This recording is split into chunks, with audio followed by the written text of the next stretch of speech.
ہمارے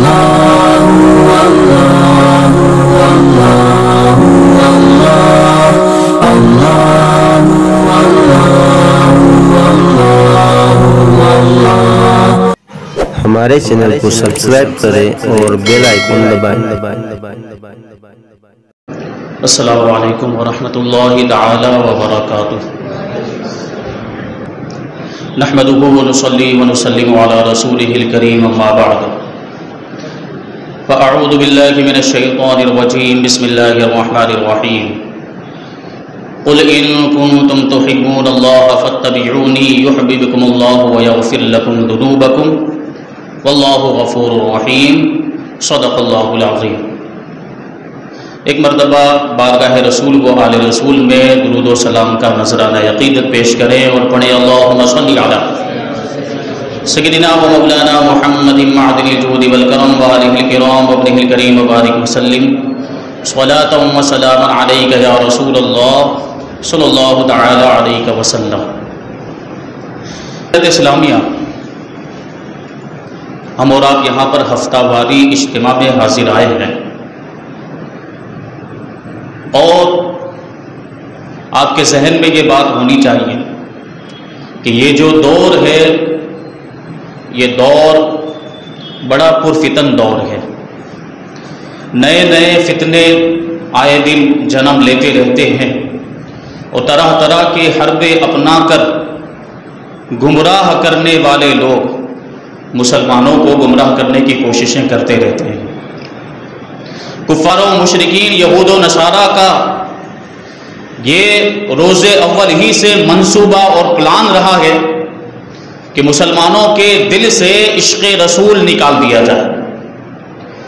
کیونکہ عشق رسول ہی ایمان کی جان ہے۔ اگر عشق رسول نہیں تو پھر ایمان بھی نہیں۔ عشق رسول ایمان کی شرط اول ہے۔ اگر حضور کی محبت ہے تو ایمان ہے، اور محبت اللہ کے رسول صلی اللہ علیہ وسلم کی دلوں میں نہیں ہے تو پھر ایمان بھی نہیں ہے۔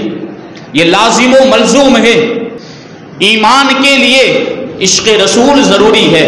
اور جہاں عشق رسول ہوگا وہاں ایمان ضرور ہوگا۔ تو یہ شان ہے، اور اس بات کو یہود و نصارہ نے، کفار و مشرکین نے پہلے ہی محسوس کر لیا تھا کہ اگر مسلمانوں کو شکست دینی ہے، اگر مسلمانوں کو ہرانا ہے تو ان کے دلوں سے عشق رسول کو نکالنا ہوگا۔ جب تک ان کے دلوں کے اندر عشق رسول کا جذبہ موجود ہے مسلمانوں کو ہرایا نہیں جا سکتا، کیونکہ یہی وہ جذبہ ہے جو مسلمانوں کو ہر میدان میں کامیابی عطا کرتا ہے۔ عشق رسول کی بنیاد پر صحابہ کرام نے ہر معرکے کو سر کیا ہے، ہر جنگ کو جیتا ہے۔ وہ عشق رسول ہی کی طاقت تھی جو ان کو ہر میدان میں جیت عطا فرمایا کرتی تھی۔ تو آج جو ہم پر طرح طرح کے حملے ہو رہے ہیں، مسلمانوں کو ظلم و ستم کا شکار بنایا جا رہا ہے، اور مسلمانوں کو جو ہے کہ قتل بھی کیا جا رہا ہے، رسوائی کا شکار ہیں، اس کی سب سے بڑی وجہ یہ ہے کہ ہمارے دلوں کے اندر عشق رسول کا جو جذبہ ہے وہ کم ہوتا جا رہا ہے۔ آج ضرورت اس بات کی ہے کہ عشق رسول کے جذبے کو بیدار کیا جائے۔ وہی جو صحابہ کرام کا جذبہ تھا عشق رسول کا، اور صحابہ کرام جس طریقے سے ہر وقت، ہر موقع پر، ہر موڑ پر، ہر میدان میں اللہ کے رسول صلی اللہ علیہ وسلم پر اپنا سب کچھ قربان کرنے کے لیے تیار رہا کرتے تھے، آج ضرورت اس بات کی ہے کہ وہ جذبہ ہم بھی اپنے دلوں میں پیدا کریں، اور ہر وقت ناموس رسالت پر اپنی اولاد اور اپنا سب کچھ قربان کرنے کے لیے تیار رہیں۔ تبھی ہمیں دنیا میں بھی کامیابی ملے گی اور آخرت میں بھی کامیابی ملے گی۔ آج جو ذلت اور رسوائی کا سامنا ہے، اس کی بنیادی وجہ یہ ہے کہ ہمارا تعلق اور ہمارا رشتہ اسلام سے کمزور ہو گیا، اور بانی اسلام سے جیسا ہمارا تعلق ہونا چاہیے، اللہ کے رسول صلی اللہ علیہ وسلم سے جیسا ہمیں لگاؤ ہونا چاہیے، وہ لگاؤ آج نظر نہیں آتا۔ ضرورت اس بات کی ہے کہ رسول اللہ صلی اللہ علیہ وسلم سے اپنے رشتے کو مضبوط کیا جائے، اسلام سے اپنے رشتے کو مضبوط کیا جائے۔ اور دلوں میں عشق رسول کا جذبہ اگر پیدا کرنا ہو تو صحابہ کرام کی زندگی کا مطالعہ کریں. صحابہ کرام کے دلوں میں عشق رسول کا جذبہ کیسے موجیں مارتا تھا، یہ واقعات کی روشنی میں آپ دیکھیں اور اس کو توجہ کے ساتھ سماعت کریں تو انشاءاللہ ہمارے دلوں میں بھی عشق رسول کا جذبہ پیدا ہوگا. اللہ تبارک و تعالی ہمارے سینوں کو عشق رسول کا مدینہ بنائے. اللہ کے رسول صلی اللہ علیہ وسلم نے ارشاد فرمایا لا یؤمن احدکم حتی اکون احب الیہ من والدہ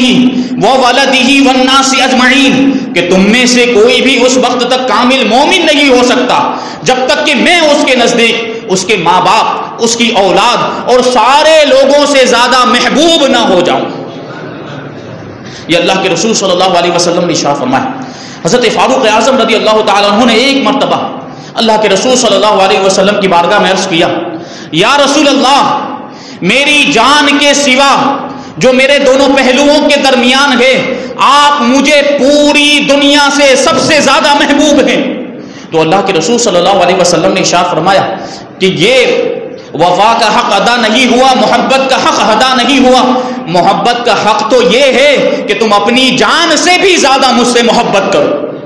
حضرت فاروق اعظم رضی اللہ تعالیٰ عنہ نے فوراً ارشاد فرمایا کہ اس ذات کی قسم جس نے آپ پر قرآن مجید کو نازل فرمایا یا رسول اللہ اب آپ مجھے اپنی جان سے بھی زیادہ محبوب ہیں. یہ حضرت فاروق اعظم رضی اللہ تعالیٰ عنہ کا عشق رسول. حضرت عائشہ صدیقہ رضی اللہ تعالیٰ عنہ فرماتی ہیں کہ ایک صحابی رسول ایک مرتبہ اللہ کے رسول صلی اللہ علیہ وسلم کی بارگاہ میں حاضر ہوئے اور عرض کرنے لگے یا رسول اللہ، آپ مجھے اپنی جان اور اپنی اولاد سے زیادہ محبوب ہیں، لیکن اس بات میرا معاملہ یہ ہے کہ جب تک آپ کا دیدار نہیں ہو جاتا میرے دل کو قرار نہیں آتا.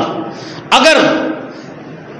آپ کی جدائی میں اگر آپ سے دور ہو جاؤں تو دل بے چین ہو جاتا ہے اور بے قرار ہو جاتا ہے. جب تک آپ کی بارگاہ میں حاضر ہو کر آپ کا دیدار نہ کر لوں دل کو سکون نہیں ملتا. اور ڈر اس بات کا ہے کہ آپ ظاہری طور پر دنیا سے تشریف لے جائیں گے اور جنت میں انبیاء کرام کے ساتھ بلند مقام میں آپ تشریف فرما ہوں گے اور ہمارا جو درجہ ہوگا وہ نیچے ہوگا. تو درجہ نیچے ہونے کی وجہ سے آپ کا مقام بلند ہونے کی وجہ سے کہیں جنت میں آپ کے دیدار سے محروم نہ ہو جاؤں، اسی بات کا مجھے خوف ہے. تو اللہ کے رسول صلی اللہ علیہ وسلم تھوڑی دیر تک خاموش رہے. ادھر حضرت جبرائیل علیہ السلام نازل ہوئے آیت کریمہ لے کر. اللہ تبارک و تعالیٰ نے ارشاد فرمایا وَمَن يُطِعِ اللَّهَ وَالرَّسُولَ فَأُولَٰئِكَ مَعَ الَّذِينَ أَنْعَمَ اللَّهُ عَلَيْهِم مِّنَ النَّبِيِّينَ وَالصِّدِّيقِينَ وَالشُّهَدَاءِ وَالصَّالِحِينَ وَحَسُنَ أُولَٰئِكَ رَفِيقًا، کہ جو اللہ کی اطاعت کرتا ہے، جو رسول اللہ کی اطاعت کرتا ہے، یہ لوگ قیامت کے دن ان لوگوں کے ساتھ ہوں گے جن پر اللہ تبارک و تعالیٰ نے اپنا فضل فرمایا ہے. یعنی انبیاء کرام کے ساتھ ہوں گے، شہداء کے ساتھ ہوں گے، صدیقین کے ساتھ ہوں گے اور اللہ کے نیک بندوں کے ساتھ ہوں گے. اور یہ جو ساتھی ہیں کیا ہی بہترین ساتھی ہے. تو صحابہ کرام کا جو جذبہ عشق رسول تھا کہ جنت میں بھی اللہ کے رسول کا دیدار نصیب ہو، تو اس بات کو اللہ تبارک و تعالیٰ نے قرآن مجید میں اس طریقے سے پورا فرمایا کہ رسول کی اطاعت کریں، اللہ کی اطاعت کریں تو جنت میں بھی اللہ کے رسول کا دیدار نصیب ہوگا. یہ دیکھیں ایسا عشق رسول. حضرت بلال حبشی رضی اللہ تعالیٰ عنہ کیسے عاشق رسول، عاشقوں کے سردار ہیں. جب اسلام لے آئے تو اپنا سب کچھ اللہ کے رسول پر قربان کر دیا. جہاں اللہ کے رسول صلی اللہ علیہ وسلم تشریف لے جاتے آپ بھی ساتھ میں ہوتے، وضو کی ضرورت پیش آتی پانی کا انتظام کر لیتے، کہیں پڑاؤ کرتے تو خیمہ نصب فرما دیا کرتے تھے، مسواک کی ضرورت پڑتی مسواک حاصل کر دیا کرتے تھے، غرض یہ کہ جس چیز کی ضرورت پڑتی اللہ کے رسول کی بارگاہ میں حاصل کر دیا کرتے تھے. جب آپ کے وصال کا وقت قریب آیا اور آپ مرض الوفات کے اندر تھے تو آپ کی بیوی رونے لگی، آہو فوگا کرنے لگی اور کہنے لگی واہ حزنا، ہائے غم، ہائے تکلیف، آپ کے جانے کی، آپ کے رخصت ہو جانے کی، حضرت بلال رضی اللہ تعالیٰ عنہ نے جب اپنی بیوی کے آہو فغاں کو سنا تو ارشاد فرمانے لگے، نہیں یہ کوئی غم کی بات نہیں ہے، وَاعْتَرَبَا إِنِّي أَلْقَى غَدًا الْأَحِبَّا مُحَمَّدًا وَصَحْبًا، کہ کوئی غم کی بات نہیں، یہ تو خوشی کی بات ہے کہ آئندہ کل میں اپنے چاہنے والوں سے ملنے والا ہوں، اپنے محبوبوں سے ملنے والا ہوں، محمد صلی اللہ علیہ وسلم اور ان کے اصحاب سے ملاقات کرنے والا ہوں۔ دنیا سے جاتے وقت دنیا کا غم نہیں ہوتا، ان کو اس بات کی خوشی ہوتی ہے کہ اللہ کے رسول کا دیدار ہونے والا ہے۔ مومن جب قبر میں جاتا ہے تو قبر میں اللہ کے رسول صلی اللہ علیہ وسلم کے چہرے زیبا کی زیارت مومن کو کرائی جاتی ہے، اس سے بڑھ کر کوئی سعادت نہیں ہو سکتی۔ ایک بات عرض کروں، حضرت خواجہ بندہ نواز گیسو دراز رضی اللہ تعالیٰ عنہ سے کسی نے پوچھا کہ زندگی افضل ہے یا موت افضل ہے؟ زندگی افضل ہے یا موت افضل ہے؟ بڑا ہی عشق والا جواب حضرت بندہ نواز رضی اللہ تعالیٰ عنہ نے عطا فرمایا۔ ارشاد فرماتے ہیں کہ جب تک اللہ کے رسول صلی اللہ علیہ وسلم ظاہری طور پر دنیا میں تشریف فرما تھے تو زندگی افضل تھی، اور جب حضور ظاہری طور پر دنیا سے تشریف لے گئے تو اب موت افضل ہو گئی ہے کہ مومن کو مرنے کے بعد قبر میں اللہ کے رسول کا دیدار کرایا جاتا ہے۔ یہ ہے حضرت بلال رضی اللہ تعالیٰ عنہ۔ جب اللہ کے رسول صلی اللہ علیہ وسلم کا وصال ہو گیا تو بالکل دیوانہ وار مدینے کی گلیوں میں ادھر ادھر گھومتے تھے، روتے تھے زار و قطار، اور ہر وہ چیز جو اللہ کے رسول صلی اللہ علیہ وسلم سے نسبت رکھتی، جب اس چیز کو دیکھتے تو آپ کو رسول اللہ کی یاد آ جایا کرتی تھی۔ اسی وجہ سے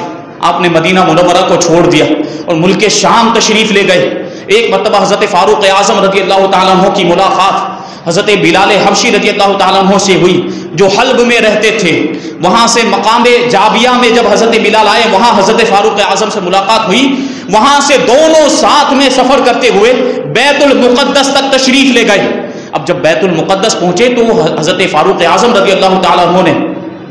حضرت بلال حبشی رضی اللہ تعالیٰ عنہ سے درخواست کی کہ وہ اذان سنا دے جو آپ اللہ کے رسول صلی اللہ علیہ وسلم کی ظاہری حیات میں سنایا کرتے تھے۔ حضرت بلال نے اللہ کے رسول کے وصال کے بعد اذان دینا چھوڑ دیا تھا، اذان نہیں دیتے تھے۔ اب جب فاروق اعظم رضی اللہ تعالیٰ عنہ نے جب یہ ضد کی، اصرار کیا، تو بیت المقدس کے اندر مسجد اقصیٰ کے اندر حضرت بلال رضی اللہ تعالیٰ عنہ اسی انداز میں، اسی ترنم کے ساتھ، اسی پرسوز آواز میں جب اذان دی ہے تو پورے مجمع کی آنکھوں سے آنسو جاری ہو گئے۔ جتنے بھی لوگ وہاں موجود تھے زار و قطار رونے لگے، سب کو اللہ کے رسول صلی اللہ علیہ وسلم کا زمانہ یاد آ گیا۔ یہی حضرت بلال ہیں کہ ملک شام میں رہا کرتے تھے، مدینہ منورہ سے ہجرت کر کے چلے گئے تھے۔ ایک مرتبہ محو استراحت تھے، سو رہے تھے کہ نصیب بیدار ہو گیا۔ اللہ کے رسول صلی اللہ علیہ وسلم خواب میں تشریف لائے، ارشاد فرمایا اے بلال، یہ تو کوئی دستور وفا نہیں ہے کہ تم ہمارے شہر کو چھوڑ کے چلے گئے اور ہماری ملاقات کے لیے آتے بھی نہیں۔ حضرت بلال رضی اللہ تعالیٰ عنہ جیسے ہی بیدار ہوئے، اب بے قراری کی کیفیت ہے، اضطراب کی کیفیت ہے۔ اللہ کے رسول نے ارشاد فرمایا کہ ہماری ملاقات کے لیے نہیں آتے، فوراً رخت سفر باندھا، سامان تیار کیا اور مدینہ منورہ کے لیے روانہ ہو گئے۔ مدینہ منورہ پہنچتے ہیں، سب سے پہلے اللہ کے رسول صلی اللہ علیہ وسلم کے روزے پر حاضری دیتے ہیں اور روزہ پاک کی مٹی کو اپنے چہرے پر لگا لیتے ہیں۔ اب جیسے ہی مدینے والوں کو پتا چلا کہ بلال حبشی مدینہ میں آئے ہوئے ہیں، چاروں طرف سے لوگ حضرت بلال کو دیکھنے کے لیے جمع ہو گئے۔ اس میں حضرت امام حسن رضی اللہ تعالیٰ عنہ بھی اور امام حسین رضی اللہ تعالیٰ عنہ بھی تشریف لے آئے۔ جب یہ دونوں شہزادگان حضرت بلال کے سامنے آئے تو حضرت بلال نے ان کی پیشانیوں کو بوسہ دے دیا۔ اب سارے لوگ جمع ہو گئے۔ جیسے ہی لوگوں نے حضرت بلال رضی اللہ تعالیٰ عنہ کو دیکھا تو سب کے دلوں میں یہ خواہش مچلنے لگ گئی کہ وہ حضرت بلال وہ اذان سنا دیں جو اللہ کے رسول کے زمانے میں سنایا کرتے تھے۔ لوگوں نے عرض کیا، حضرت ابو بکر صدیق رضی اللہ تعالیٰ عنہ کو جا کر لوگوں نے کہا کہ حضرت بلال سے کہیں کہ وہ اذان سنا دے، وہی پرسوز انداز، وہی ترنم والی آواز میں اذان سنا دیں۔ حضرت ابو بکر صدیق رضی اللہ تعالیٰ عنہ نے حضرت بلال کو کہا کہ اذان دو، تو حضرت بلال نے کہا کہ کیا اس لیے آپ نے مجھے آزاد کیا تھا؟ کیا آپ نے مجھے اپنے لیے آزاد کیا تھا یا اللہ کے واسطے آزاد کیا تھا؟ خرید کر حضرت ابو بکر صدیق ہی نے حضرت بلال کو خرید کر آزاد کیا تھا۔ اب حضرت ابو بکر صدیق کہتے ہیں میں نے تمہیں اللہ کی رضا کے لیے آزاد کیا تھا، تو حضرت بلال کہتے ہیں تو پھر اسی اللہ کے لیے آپ مجھے اذان دینے کے لیے نہ کہیں کہ اب میرے اندر اذان دینے کی طاقت نہیں ہے، وہ جو ہے کہ وہ سکت میں اپنے اندر نہیں پاتا۔ جو اللہ کے رسول صلی اللہ علیہ وسلم کے زمانے میں جس طریقے سے میں اذان دیا کرتا تھا،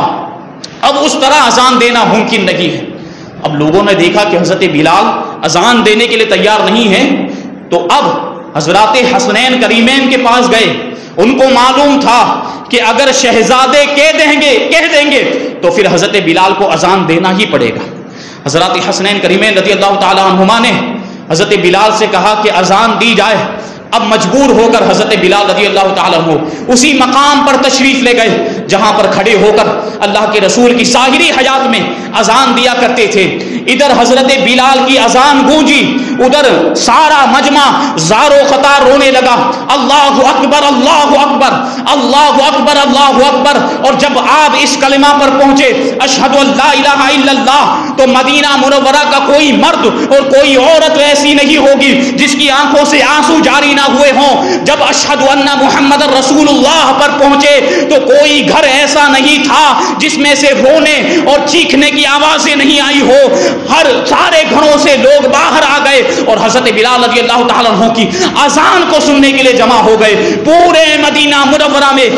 جو ہے کہ شور برپا ہو گیا، زلزلے کی کیفیت جو ہے کہ پیدا ہو گئی، اور ہر طرف یہی شور کہ حضرت بلال رضی اللہ تعالیٰ عنہ اذان دے رہے ہیں۔ اور ادھر حضرت بلال کا معاملہ یہ ہے کہ جب اشہد ان محمد رسول اللہ پر پہنچے تو جب حضور اقدس صلی اللہ علیہ وسلم ظاہری طور پر دنیا میں موجود تھے، اور جب آپ یہ کلمہ پڑھا کرتے تھے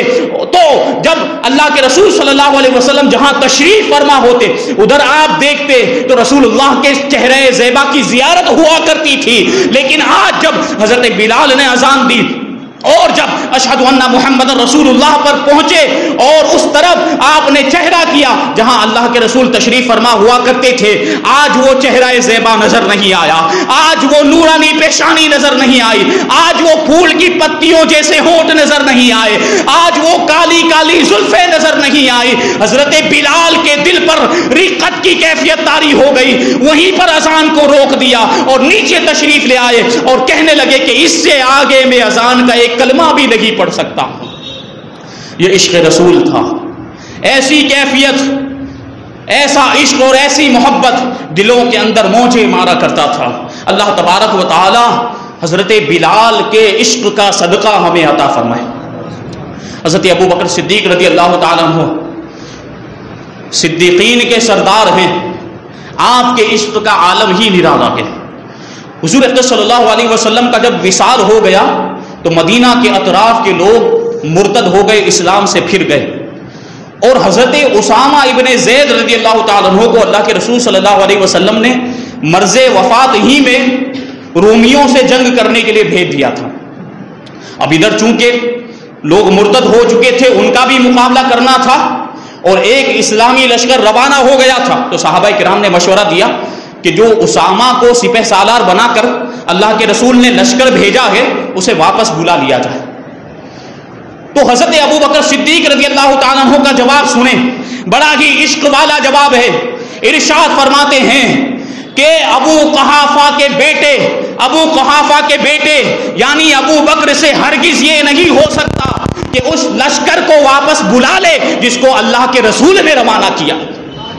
اگرچہ کتے ہماری ٹانگیں کھینچ کر لے جائیں لیکن میں اس لشکر کو ہرگز واپس نہیں بلا سکتا۔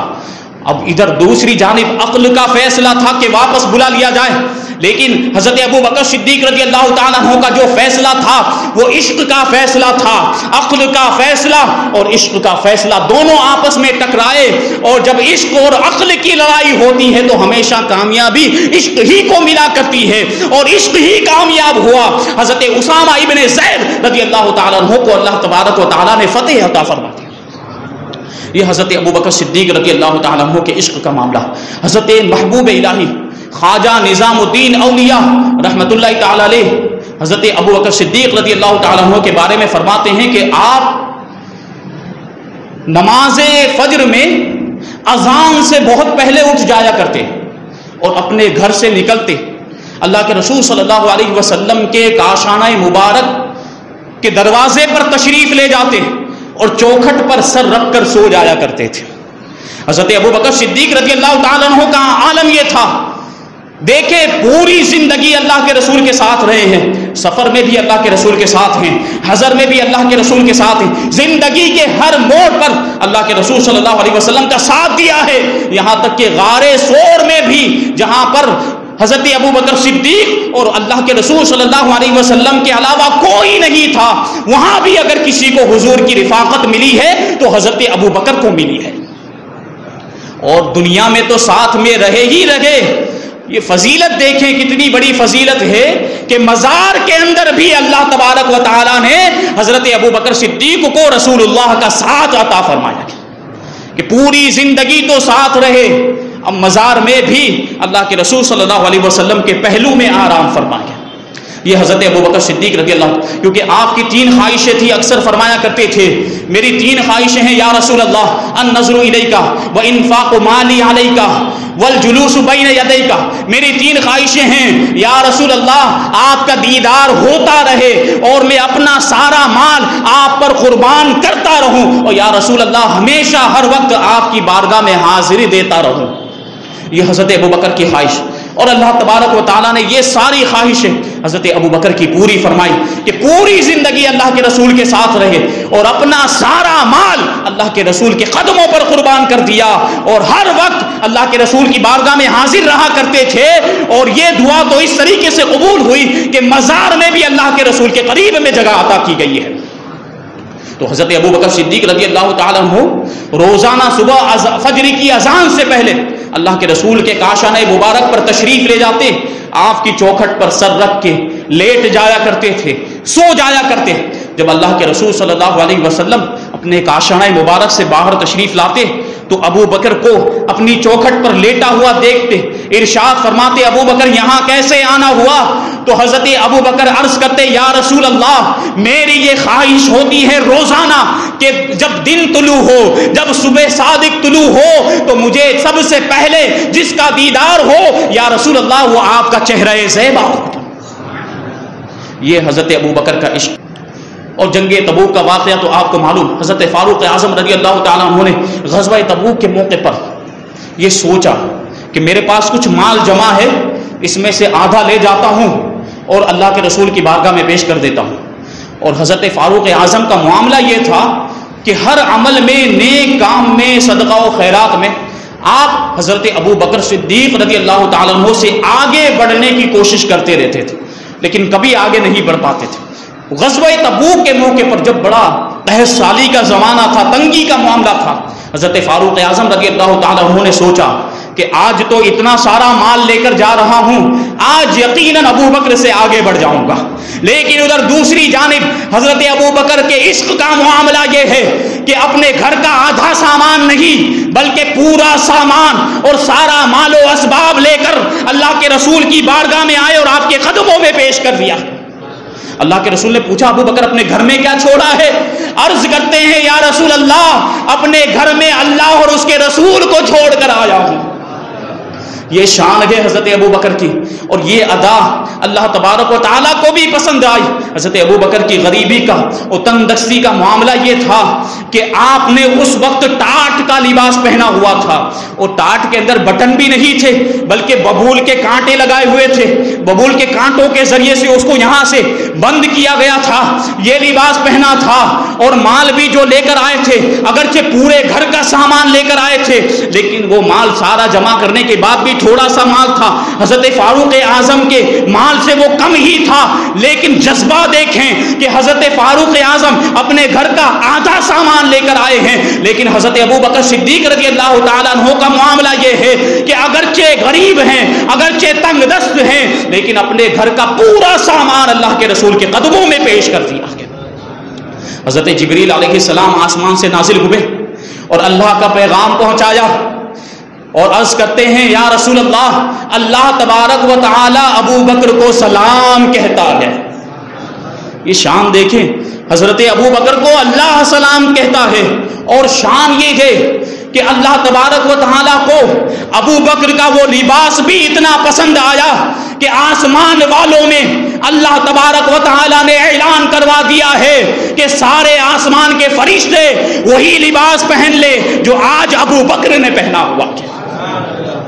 سارے آسمان کے فرشتے بھی اس دن وہی لباس پہنے ہوئے تھے جو حضرت ابو بکر صدیق رضی اللہ تعالیٰ عنہ نے پہنا ہوا تھا۔ یہ شان تھی، اور اس طرح اپنا سب کچھ قربان کرنے کا جذبہ صحابہ کرام کے اندر موجزن تھا۔ ایک مرتبہ اللہ کے رسول صلی اللہ علیہ وسلم نے حضرت ابو بکر صدیق رضی اللہ تعالیٰ عنہ کے بارے میں ارشاد فرمایا کہ ما نفعنی مال قط ما نفعنی مال ابی بکر، کہ مجھے ابو بکر کے مال میں جتنا فائدہ پہنچایا گیا کسی کے مال نے اتنا فائدہ نہیں پہنچایا۔ حضرت ابو بکر نے جب سنا تو آنکھوں سے آنسو جاری ہو گئے، اور اللہ کے رسول کی بارگاہ میں عرض کرتے ہیں یا رسول اللہ، میری جان سب کچھ آپ ہی کا تو ہے۔ وہ شاعر کہتا ہے نا کہ کیا پیش کریں آقا، کیا چیز ہماری ہے، کیا پیش کریں آقا، کیا چیز ہماری ہے، یہ دل بھی تمہارا ہے، یہ جان بھی تمہاری ہے۔ یہ جذبہ تھا عشق رسول کا۔ حضرت فاروق اعظم رضی اللہ تعالیٰ عنہ جب اللہ کے رسول صلی اللہ علیہ وسلم کا وصال ہو گیا تو دیوانہ وار، ہوش و حواس کھو چکے، ادھر ادھر تلوار لے کر گھومتے تھے ہاتھ میں، اور ارشاد فرمایا کرتے خبردار اگر کسی نے یہ کہا کہ اللہ کے رسول صلی اللہ علیہ وسلم کا انتقال ہو گیا ہے تو میں اس کی گردن اڑا دوں گا۔ اللہ کے رسول کا انتقال نہیں ہوا ہے۔ جس طریقے سے حضرت موسیٰ علیہ السلام اپنی قوم سے جدا ہو کر 40 دن کے لیے تشریف لے گئے تھے کوہ طور پر، پھر واپس تشریف لائے تھے، میرے محبوب بھی واپس تشریف لائیں گے، خبردار کوئی یہ نہ کہے کہ اللہ کے رسول کا انتقال ہو گیا ہے۔ یہ دیکھیں آپ، ایسی محبت تھی کہ دیوانے ہو گئے، اور ایسی کیفیت طاری ہو گئی کہ تلوار لے کر نکل گئے تھے۔ یہ عشق رسول کا معاملہ ہے۔ حضرت عثمان غنی رضی اللہ تعالیٰ عنہ جب صلح حدیبیہ کا موقع آیا، صلح حدیبیہ کے ساتھ جب حدیبیہ کے میدان میں اللہ کے رسول صلی اللہ علیہ وسلم صحابہ کرام کے ساتھ موجود تھے، تو آپ ظاہر سی بات ہے جنگ کرنے کے ارادے سے نہیں آئے تھے بلکہ عمرہ کرنے کے ارادے سے آئے تھے۔ تو کفار مکہ نے آپ کو وہیں حدیبیہ کے مقام پر روک دیا، صحابہ کرام کو بھی وہاں پر روک دیا۔ اب اللہ کے رسول صلی اللہ علیہ وسلم نے بات چیت کرنے کے لیے حضرت عثمان غنی رضی اللہ تعالیٰ عنہ کو مکہ مکرمہ بھیجا کہ جاؤ اور کفار مکہ سے بات کرو کہ ہم جنگ کرنے کے ارادے سے نہیں آئے، ہم عمرہ کرنے کے لیے آئے ہیں، اور وہاں جو بھی مسلمان مرد اور عورت ہے اسے فتح کی خوشخبری دے دو۔ اب حضرت عثمان غنی رضی اللہ تعالیٰ عنہ ادھر مکہ مکرمہ تشریف لائے، تو یہاں جو کفار تھے انہوں نے عثمان غنی رضی اللہ تعالیٰ عنہ سے کہا کہ اب تم آ ہی گئے ہو تو موقع ہے، خانہ کعبہ کا طواف کر لو، تم بڑے خوش نصیب ہو، تمہیں موقع مل رہا ہے تو خانہ کعبہ کا طواف کر لو۔ حضرت عثمان غنی رضی اللہ تعالیٰ عنہ جواب دیتے ہیں کہ میں اپنے آقا کے بغیر طواف نہیں کر سکتا، مجھ سے ہرگز یہ نہیں ہو سکتا کہ اللہ کے رسول صلی اللہ علیہ وسلم کو تو حدیبیہ میں عمرہ کرنے سے روک دیا گیا، اللہ کے رسول طواف نہ کر سکے اور میں یہاں طواف کر لوں، یہ ہرگز نہیں ہو سکتا۔ اب ادھر جو ہے کہ خبر اڑ گئی صحابہ کرام کے درمیان کہ حضرت عثمان غنی رضی اللہ تعالیٰ عنہ کو شہید کر دیا گیا۔ اس سے پہلے صحابہ کرام نے بھی آپس میں یہ گفتگو کی تھی کہ حضرت عثمان غنی تو مکہ مکرمہ پہنچ گئے ہیں، بڑے خوش نصیب ہیں، خانہ کعبہ کا طواف کریں گے اور بڑے جو ہے کہ اچھی طریقے سے جو مناسک ہیں عمرہ کے وہ ادا کرنے کے بعد واپس آئیں گے، یہ ان کو موقع مل گیا ہے۔ اب ادھر انہوں نے صحابہ کرام نے گفتگو کی، پھر بعد میں خبر آئی کہ معاذ اللہ حضرت عثمان غنی رضی اللہ تعالیٰ عنہ کو کفار مکہ نے شہید کر دیا۔ اب حضرت اللہ کے رسول صلی اللہ علیہ وسلم نے تمام صحابہ کرام کو ایک پیڑ کے نیچے، ایک درخت کے نیچے جمع کیا اور سب کی بیعت لی، جس کو بیعت رضوان کہا جاتا ہے۔ تمام صحابہ کرام کو جمع کیا اور سب سے بیعت لی، اور جب حضرت عثمان غنی رضی اللہ تعالیٰ عنہ کی باری آئی تو آپ نے اپنا دائنا ہاتھ اپنے بائیں ہاتھ پر رکھا اور ارشاد فرمایا یہ عثمان کا ہاتھ ہے اور یہ میرا ہاتھ ہے اور یہ اس عثمان کی بیعت ہو رہی ہے۔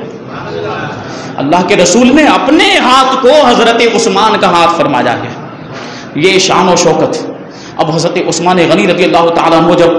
مکہ مکرمہ سے واپس تشریف لائے تو صحابہ کرام نے وہی بات پوچھی کہ تم بڑے خوش نصیب ہو، تمہیں طواف کا موقع مل گیا، تم طواف کر کے آ رہے ہوں گے، سعی کر کے آ رہے ہوں گے۔ تو حضرت عثمان غنی رضی اللہ تعالیٰ عنہ ارشاد فرماتے ہیں کہ تمہارا گمان غلط ہے، تم نے میرے بارے میں ایسا سوچ بھی کیسے لیا کہ میں اپنے آقا کے بغیر طواف کر لوں گا؟ خدا کی قسم اگر 1 سال تک بھی میں مکہ مکرمہ کے اندر رہتا، وہاں موجود رہتا، تو میں اپنے آقا کے بغیر ہرگز طواف نہیں کرتا۔ یہ حضرت عثمان غنی کا عشق تھا۔ اور آپ کے بارے میں روایتوں میں آیا ہے کہ جب سے آپ نے اللہ کے رسول کے ہاتھ میں ہاتھ دے کر اسلام کی بائعت کی تھی، اسلام قبول کیا، اپنے داہنے ہاتھ سے پوری زندگی آپ نے کبھی بھی اپنی شرمگاہ کو ہاتھ نہیں لگایا۔ یہ عشق رسول اور نسبت کا احترام ہے، یہ شان صحابہ کرام کی۔ حضرت مولا کائنات علی مرتضیٰ رضی اللہ تعالیٰ عنہ کہ عشق رسول کا معاملہ دیکھیں، ہجرت کا موقع ہے، اللہ کے رسول صلی اللہ علیہ وسلم نے ارشاد فرمایا کہ علی ہمارے بستر پر لیٹ جاؤ، صبح کو مدینے والوں کی، مکہ والوں کی ساری امانتیں لوٹانا اور جو کچھ بھی قرض ہے وہ سب ادا کرنے کے بعد تم بھی مدینہ منورہ آ جانا۔ اب اللہ کے رسول صلی اللہ علیہ وسلم اپنے مکان سے باہر نکلے، کافروں نے آپ کے مکان کو چاروں طرف سے گھیرا ہوا ہے، لیکن اللہ کے رسول صلی اللہ علیہ وسلم نے چند کنکریاں اٹھائی اور ان کے چہروں کی طرف پھینکی تو وہ ایسے اندھے ہو گئے کہ اللہ کے رسول صلی اللہ علیہ وسلم ان کے سامنے سے گزر گئے لیکن ان کو نظر نہیں آئے۔ اعلیٰ حضرت ارشاد فرماتے ہیں جان ہے جان کیا نظر آئے، جان ہے جان کیا نظر آئے، کیوں عدو گرد غار پھرتے ہیں۔ غار سور میں بھی یہی معاملہ پیش آیا تھا جب حضرت ابوبکر صدیق رضی اللہ تعالیٰ عنہ اللہ کے رسول صلی اللہ علیہ وسلم کو لے کر اپنے کندھوں پر سوار کر کے، وہ کندھے پر سوار کرنے کی وجہ کیا تھی کہ اللہ کے رسول صلی اللہ علیہ وسلم جس بھی پتھر پر پاؤں رکھتے تھے وہ پتھر موم بن جایا کرتا تھا اور اس پتھر میں آپ کے قدم مبارک کا نقش چھپ جایا کرتا تھا۔ آج جو ہم نالے مبارک کے نقش دیکھتے ہیں یہ اسی وجہ سے کہ پتھر موم ہو جایا کرتے تھے کہ آپ کے پاؤں کو کوئی تکلیف نہ ہونے پائے۔ تو جب پہاڑ پر چڑھنے لگے، جو مدینہ منورہ گئے ہیں، جو مکہ مکرمہ گئے ہیں، انہوں نے غار سور کو دیکھا ہوگا، جبل سور کو دیکھا ہوگا، کتنا بلند پہاڑ ہے وہ۔ اب سوچیں آپ حضرت ابوبکر صدیق رضی اللہ تعالیٰ عنہ اللہ کے رسول صلی اللہ علیہ وسلم کو کندھوں پر سوار کر کے اتنے بلند پہاڑ پر اللہ کے رسول کو لے کر تشریف لے گئے ہیں۔ یہ عشق نہیں ہے تو بتائیے اور کیا ہے؟ یہ عشق والوں کی ادائیں ہوتی ہیں، عاشقوں کی ادائیں ہوتی۔ تو حضرت مولا کائنات رضی اللہ تعالیٰ عنہ بڑے سکون کے ساتھ اللہ کے رسول صلی اللہ علیہ وسلم کے بستر پر آرام فرما ہوئے، ارشاد فرماتے ہیں کہ جیسی مجھے اس رات نیند آئی ہے پوری زندگی میں ایسی سکون و اطمینان کی نیند نہیں آئی۔ اللہ کے رسول کے فرمان پر یقین تھا، بڑا اطمینان تھا، کیونکہ اللہ کے رسول نے ارشاد فرمایا علی صبح تم اٹھنا اور ساری امانتیں مکہ والوں کی لوٹانا اور پھر تم بھی مدینہ منورہ آ جانا۔ حضرت مولا کائنات کا عقیدہ تھا کہ صبح اٹھوں گا بھی، مکہ والوں کی امانتیں لوٹاؤں گا بھی اور پھر مدینہ منورہ صحیح سلامتی کے ساتھ پہنچ بھی جاؤں گا، اور یہی ہوا۔ حضرت مولا کائنات رضی اللہ تعالیٰ عنہ نے ساری امانتیں لوٹائی۔ صبح بیدار ہونے کے بعد کوئی آپ کو ایک خروچ بھی نہیں پہنچا سکا ہے اور کوئی آپ کا ایک بال بھی باقی نہیں کر سکا۔ یہ حضرت مولا کائنات رضی اللہ تعالیٰ عنہ آپ ہی مقام صحبہ میں جب اللہ کے رسول صلی اللہ علیہ وسلم تشریف لائے مقام صحبہ میں، اللہ کے رسول نے نماز عصر ادا کرنے کے بعد حضرت علی رضی اللہ تعالیٰ عنہ کے زانوں پر سر رکھ کے آرام فرمانے لگ گئے۔ اب ادھر سورج غروب ہو رہا ہے، عصر کا وقت جا رہا ہے، مولا کائنات دیکھ رہے ہیں کہ عصر کی نماز کا وقت جا رہا ہے۔ ادھر اگر اللہ کے رسول کو بیدار کروں تو بے ادبی کا معاملہ ہو سکتا ہے، اور ادھر دوسری طرف جو ہے عصر کی نماز قضا ہو جائے گی، اسی کشمکش میں ہے۔ لیکن آپ کے عشق نے، آپ کی محبت نے فیصلہ کیا کہ یہ نماز بھی تو حضور کے صدقے ہی میں ملی ہے، اس نماز کو آج اللہ کے رسول کے آرام پر قربان کر دیتے ہیں۔ جب اللہ کے رسول صلی اللہ علیہ وسلم بیدار ہوئے، مولا کائنات کا اضطراب، بے چینی، بے قراری دیکھی تو پوچھا علی کیا وجہ ہے؟ تو حضرت علی کہتے ہیں حضور سورج غروب ہو گیا ہے اور میں نے عصر کی نماز نہیں پڑھی، عصر کی نماز میری قضا ہو گئی۔ اللہ کے رسول صلی اللہ علیہ وسلم نے انگلی سے اشارہ فرمایا تو ڈوبا ہوا سورج دوبارہ نکل آتا۔ سورج الٹے پاؤں پلٹے چاند اشارے سے ہو چاک، سورج الٹے پاؤں پلٹے چاند اشارے سے ہو چاک، اندھے نجدی دیکھ لے قدرت رسول اللہ کی۔ یہ شان ہے صحابہ کرام کے عشق رسول کی، اور یہ مقام و مرتبہ اور یہ عشق رسول کا جذبہ اللہ تبارک و تعالی ہم سب کو صحابہ کرام کے عشق رسول کا صدقہ عطا فرمائے۔ آج ضرورت ہے اس جذبے کو بیدار کرنے کی، آج ضرورت اس بات کی ہے کہ مسلمانوں کے دلوں کے اندر عشق رسول کا سمندر موجزن ہو جائے، اور عشق رسول کے جذبے سے سارے مسلمان سرشار ہو جائیں، اور اللہ کے رسول صلی اللہ علیہ وسلم کی ناموس پر اپنا سب کچھ قربان کرنے کے لیے تیار ہو جائے۔ آج اللہ کے رسول صلی اللہ علیہ وسلم کی شان میں گستاخیاں کی جا رہی ہیں، گستاخانہ خاکے بنائے جا رہے ہیں، اور گستاخی بھرے ڈرامے بنائے جا رہے ہیں، فلمیں بنائی جا رہی ہیں، لیکن آج ہمارا معاملہ یہ ہے کہ ہم اس کے خلاف کوئی بھی رد عمل دیتے ہوئے نظر نہیں آ رہے، کوئی بھی ہم اس کے خلاف نہ احتجاج کر رہے ہیں اور نہ ہی اس طریقے سے کوئی معاملات ہیں۔ دیکھیں اللہ علماء کرام فرماتے ہیں کہ گستاخ رسول کی سزا یہ ہے کہ اس کا سر قلم کر دیا جائے۔ اسلامی حکومت اگر ہو تو گستاخ رسول کے سر کو گردن سے جدا کر دینے کا حکم ہے، لیکن چونکہ ہندوستان میں جمہوری حکومت ہے، یہاں اسلامی حکومت نہیں ہے فی الحال، تو حکومت کے دائرے میں رہ کر، قانون کے دائرے میں رہ کر کارروائی کی جا سکتی ہے، ہم اپنی آواز کو بلند کر سکتے ہیں۔ جو فرانس کے اندر آج ہوا، فرانس کے جو پریسیڈنٹ جو تھا، فرانس کا جو صدر ہے، اس نے اللہ کے رسول صلی اللہ علیہ وسلم نے گستاخی کی، وہ گستاخانہ خاکہ اس نے تیار کیا، تو اس کا جواب دینا ضروری نہیں تھا؟ ضرورت اس بات کی تھی کہ ہم سڑکوں پر آ جاتے، ہم احتجاج کرتے، ہم اس کے خلاف FIR درج کرتے، لیکن معاملہ یہ ہے کہ سناٹا طاری ہے، کہیں کوئی ری ایکشن نظر نہیں آ رہا، کہیں کوئی رد عمل نظر نہیں آ رہا ہے۔ وجہ کیا ہے؟ عشق رسول کا جذبہ سرد پڑ گیا ہے۔ اگر عشق رسول کا جذبہ بیدار ہوتا تو ہم ضرور اس کا جواب دیتے، منہ توڑ جواب دیتے، دندان شکن جواب دیتے۔ اس سے پہلے بھی فرانس کے لوگوں نے اس طرح کی گستاخی کرنے کی کوششیں کی ہیں۔ سلطنت عثمانیہ کے 34ویں سلطان عبد الحمید ثانی، جس نے 1876 سے 1909 تک سلطنت عثمانیہ کی باغ دوڑ سنبھالی تھی، سلطنت عثمانیہ کے یہ سلطان رہے، اور آپ کا معاملہ یہ تھا کہ بڑے باوقار، بڑے اخلاق و کردار کے مالک، اور عشق رسول میں بڑا اعلیٰ مقام رکھتے تھے۔ ایک مرتبہ عبد الحمید ثانی اپنے دربار میں موجود تھے، اپنے مشیروں کے ساتھ، اپنے وزیروں کے ساتھ، کہ ایک حکومتی عہدیدار آیا اور اس نے ایسی خبر سنائی کہ عبد الحمید ثانی کے چہرے کا رنگ سرخ ہو گیا، غصے سے لال پیلے ہو گئے، اور وہ خبر یہ تھی کہ اخبار میں آیا تھا کہ فرانس کے اندر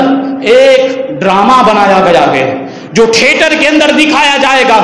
اللہ کے رسول صلی اللہ علیہ وسلم کے تعلق سے، اور اس میں اللہ کے رسول کے کردار کو بھی پیش کیا گیا ہے جس کو ایک شخص نبھائے گا معاذ اللہ۔ اب جب یہ اخبار کی خبر سلطان عبد الحمید ثانی نے پڑھی تو جذبہ عشق بیدار ہو گیا، اخبار لیا اور پورے دربار کے اندر جتنے بھی لوگ موجود تھے بلند آواز سے اس اخبار کی خبر کو پڑھ کے سنایا، اور کہتے ہیں دیکھو فرانس کے اندر ایک جو ہے کہ ڈرامہ ایسا بنا ہے جو تھیٹر کے اندر دکھایا جائے گا، اس میں اللہ کے رسول کا کردار بھی انہوں نے بنایا ہے جو ایک شخص نبھائے گا۔ یہ اللہ کے رسول کی شان میں گستاخیاں کر رہے ہیں، ہم یہاں ہاتھ پہ ہاتھ دھرے ہوئے بیٹھے ہیں۔ فوراً آپ نے حکم دیا کہ یہاں جو فرانس کا جو سفارتی جو سفیر ہے، جو ایمبیسیڈر ہے، اس کو بلایا جائے۔ فوراً جو فرانس کا سفارتی تھا، جو سفیر تھا، سفارت خانے سے، ایمبیسی سے اس کو بلایا گیا۔ جب وہ پہنچا تو اس نے دیکھا کہ سلطان عبد الحمید ثانی بڑے غصے میں ہیں، تو آپ کے روب کی وجہ سے وہ بھی ڈر گیا، اس کے بدن پر کپ کپی طاری ہو گئی۔ سلطان عبد الحمید نے وہ اخبار دکھاتے ہوئے کہا کہ دیکھو تمہارے فرانس کے ایک تھیٹر نے یہ ڈرامہ بنایا ہے جس میں ہمارے رسول کی گستاخی ہے. اگر میرے خاندان کے بارے میں کچھ کہا گیا ہوتا، اگر میرے بارے میں